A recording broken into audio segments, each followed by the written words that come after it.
கடுமையான தீ விபத்து எப்படி ஏற்பட்டது என்பதை ஆய்வு செய்து பார்க்கின்ற பொழுது அங்குள்ள உள்ளூர் வானிலை ஆய்வாளர்கள் சொல்லக்கூடிய ஒரு செய்தி, மரம் செடி கொடிகள் இவையெல்லாம் காய்ந்து விட்டன, வெப்ப காற்றின் மூலமாக அவையெல்லாம் தீப்பிடித்து எரிகிறது என்பதெல்லாம் சொல்லுகிறார்கள். ஆனால் அது உண்மை கிடையாது. அதே நிலையில் தீ ஏற்படுவதற்கு காரணம் என்ன என்பதை இன்னும் ஆய்வு செய்து பார்க்கின்ற பொழுது அதற்கான சரியான பதில்கள் இன்னும் கண்டுபிடிக்க முடியவில்லை.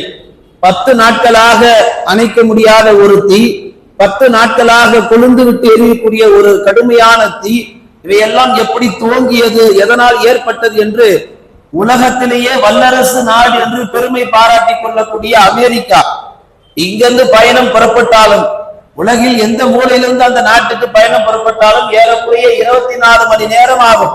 ஒரு நாள் முழுக்க போக வேண்டிய ஒரு நாட்டினுடைய அந்த உச்சமான அந்த நாடு, பெருமை பாராட்டிக் கொள்ளக்கூடிய நாடு, தன்னை வல்லரசு என்று சொல்லிக் கொள்ளக்கூடிய நாடு, மற்ற நாடுகளுக்கெல்லாம் ஏவுகளையும் ஆயுதங்களையும் சப்ளை செய்யக்கூடிய நாடு, எல்லா வகையிலையும் பொருளாதாரத்திலே முதன்மையாக இருக்கக்கூடிய நாடு, இன்றைக்கு அந்த நாட்டிலே இவ்வளவு பெரிய பாதிப்பு எப்படி உண்டானது என்பதை அங்குள்ள ஆய்வாளர்களால் இன்னும் செய்ய முடியவில்லை, கண்டுபிடிக்க முடியவில்லை என்று சொன்னால் இது உண்மையிலேயே ஆச்சரியமான ஒரு செய்தியாகவும் மிகைக்கக்கூடிய செய்தியாகவும் இருக்கிறது.